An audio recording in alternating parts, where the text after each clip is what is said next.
दोस्तों, इससे पहले एक वीडियो मैं आपको दे चुका हूँ। अगर आपने इसको देखा नहीं तो आप इसको जरूर से देख लेना, काफ़ी काम का है, काफ़ी इंपॉर्टेंट है। और अगर आपको ये वीडियो नहीं दिखता है तो आप हमारे व्हाट्सएप चैनल को ज्वाइन कर सकते हैं, जहाँ पे मैं आपको इस वीडियो का लिंक दे चुका हूँ। जैसे कि दोस्तों, पिछले वीडियो को भी हमने ट्रंप से शुरू किया था। मैंने आपको बताने की कोशिश की थी कि किस तरह से ट्रंप इम्पैक्ट कर रहा है स्टॉक मार्केट को और किस तरह से चीज़ें प्ले हो सकती है, क्यों लोग टैरिफ को सुनते ही स्टॉक बेचते हैं और प्रॉफिट कैसे गिरता है। ये सब चीज़ें हमने पिछले वीडियो में डिस्कस की थी।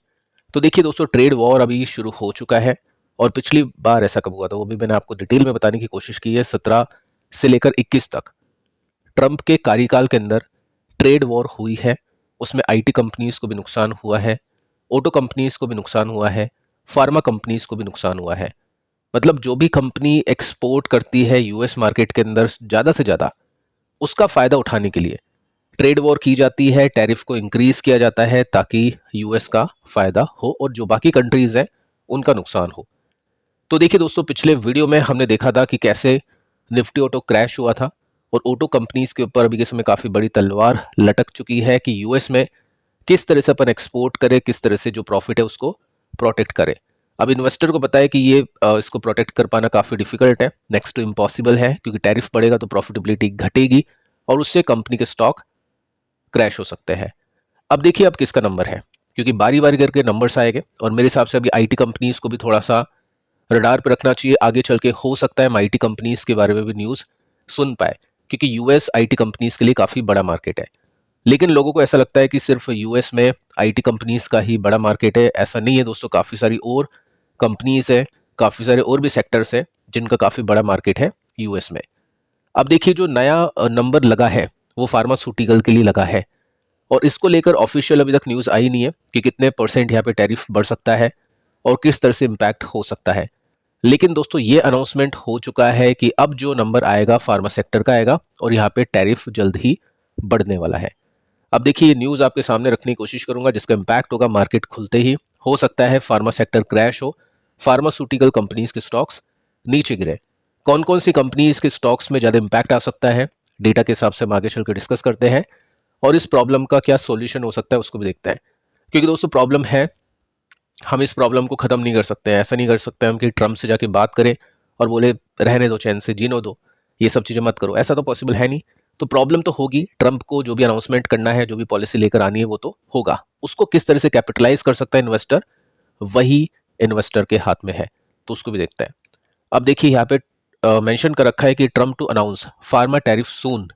काफ़ी जल्दी फार्मा टैरिफ भी अनाउंस होने वाला है और ऑब्वियस है वो इंक्रीज होके ही अनाउंस होगा।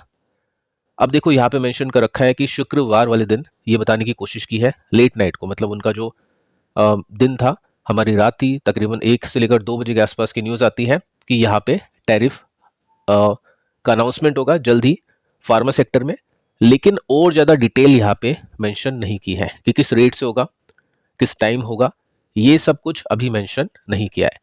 अब देखिए पिछली जो रिपोर्ट हमने देखी कि इसके अंदर हमने देखा कि काफ़ी सारी और भी कंपनीज है जिसके ऊपर इम्पैक्ट होगा। मैक्सिमम टाटा मोटर्स के ऊपर इम्पैक्ट होगा, साथ में 25% का जो टैरिफ पड़ा है ऑटो सेक्टर के ऊपर, कंपोनेंट के इंपोर्ट के ऊपर। तो इसके अंदर जो इम्पैक्ट है वो सोना कॉम्स को भी होगा, क्योंकि वहाँ पे भी जो परसेंटेज है एक्सपोर्ट का यूएस में काफ़ी ज़्यादा है। तो इसी की वजह से जो व्हाइट हाउस है वो जनरेट करेगा $100 बिलियन का एनुअली रेवेन्यू। तो काफ़ी बड़ी कमाई इनकी होगी और इस वजह से कंपनीज का काफ़ी बड़ा घाटा होगा। अब देखो यहाँ पे आप नोट कर सकते हैं कि ये भी मेंशन कर रखा है कि इसके लिए इन्होंने नेगोशिएशन की जो डील्स है उसको ओपन किया हुआ है।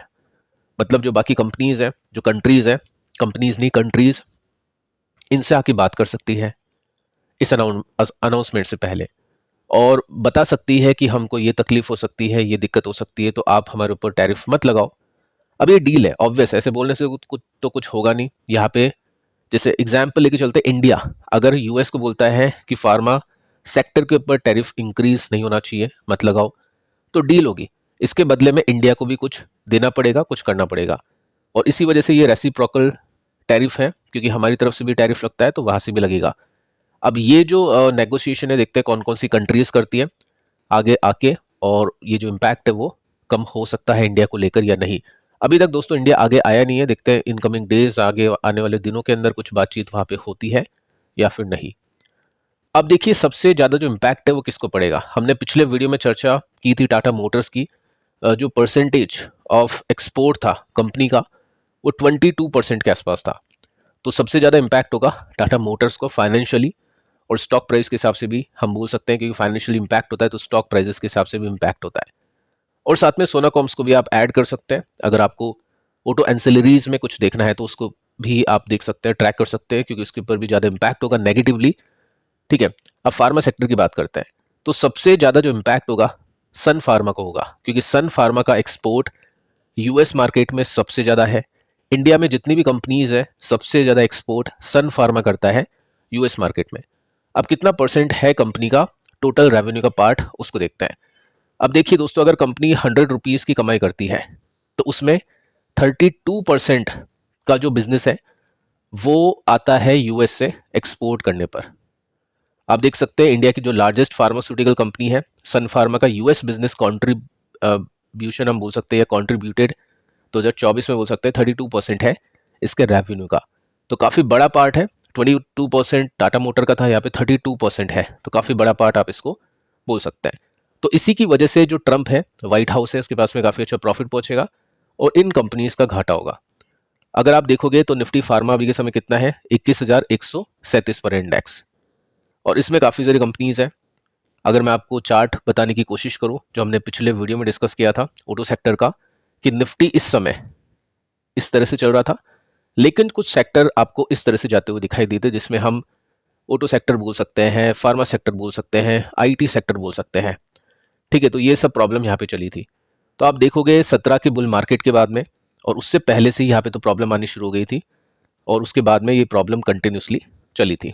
फिर कोविड आने के बाद में हमने देखा कि यहाँ पे बढ़िया तेजी होती है, फिर एक करेक्शन आता है रशिया यूक्रेन के बाद में, और फिर काफ़ी अच्छी तेजी इसमें मिलती है। तो अभी के समय जो बाकी सेक्टर्स है उसके कंपैरिजन में फार्मा थोड़ा सा कम गिरा है। काफ़ी सारी कंपनीज है, आई थिंक सन फार्मा भी है जो ऑल टाइम हाई के नज़दीक होगी। लेकिन अभी जब ये अनाउंसमेंट हुआ है तो काफ़ी जो इन्वेस्टर्स हैं फार्मा के स्टॉक्स को बेचने की कोशिश करते हुए दिखाई दे सकते हैं। अब देखिए यहाँ पे आपको पता चलेगा कि यूएस के पास में कितना पावर है हमारी फार्मा कंपनी को हर्ट करने का। आप देखोगे 23-24 में यूएस रफली 31% इंडिया का टोटल फार्मास्यूटिकल एक्सपोर्ट देता है। मतलब इंडिया 31%, मतलब उनकी जितनी भी इंपोर्ट होती है उसमें 31% इंडिया अकेला उनको एक्सपोर्ट करता है। तो लार्जेस्ट मार्केट है इंडियन फार्मास्यूटिकल के लिए। टोटल एक्सपोर्ट अगर आप देखोगे तो आपको पता चलेगा कि ये सर्ज भी हो चुका है 10% के साथ में। तो यूएस कंटिन्यू है largest market Indian pharmaceutical exports के लिए। तो यहाँ पे काफ़ी गजब का इम्पैक्ट होगा और काफ़ी गजब का फायदा हो सकता है व्हाइट हाउस को।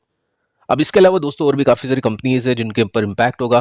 सन फार्मा के पास में तो काफ़ी ज़्यादा एक्सपोर्ट परसेंटेज है, लेकिन दोस्तों उसके अलावा और भी काफ़ी सारी कंपनीज है जो एक्सपोर्ट करती है यूएस में। डॉक्टर रेड्डी, ये भी जो कंपनी है यूएस में काफ़ी अच्छा एक्सपोर्ट करती है, इसके ऊपर भी इम्पैक्ट हो सकता है। इसके बाद में सिप्ला है, इसके ऊपर भी काफ़ी अच्छा इम्पैक्ट हो सकता है। इसके बाद में औरोबिंदो फार्मा है, इसके ऊपर भी काफ़ी अच्छा इम्पैक्ट हो सकता है। ग्लेनमार्क फार्मा आप देखोगे गिरता हुआ हो सकता है। देखो ये कोई प्रिडिक्शन या कोई कॉल नहीं है, जस्ट हम यहाँ पे बातचीत करें न्यूज़ के बेसिस पे। लॉरस लैब, इसके ऊपर भी इम्पैक्ट हो सकता है, क्योंकि ये जो सभी कंपनीज है ना ये काफ़ी ज़्यादा एक्सपोर्ट करती है यूएस के अंदर।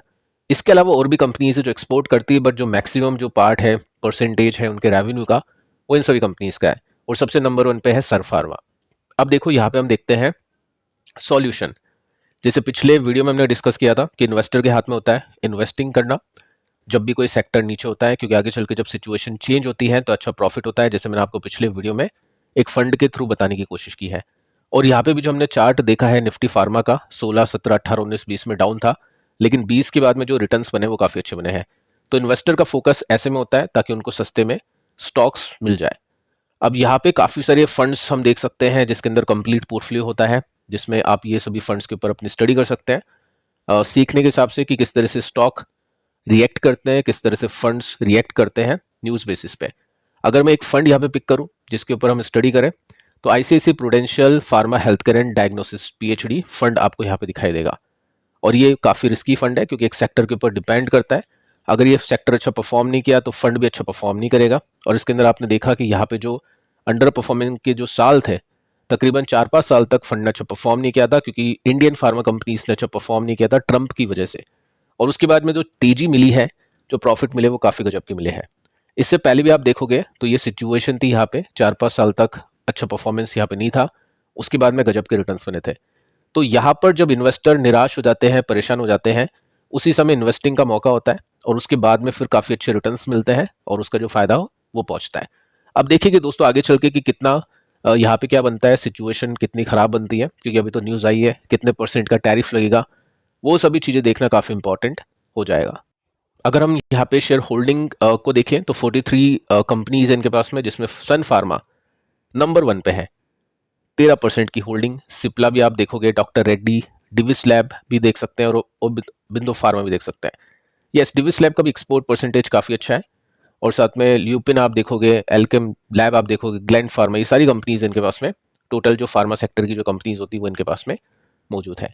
तो स्टडी कर सकते हैं और पिछले वीडियो को भी आप देख लेना, काफ़ी इंपॉर्टेंट है। मिलता है अगले वीडियो में, तब तक के लिए बाय बाय।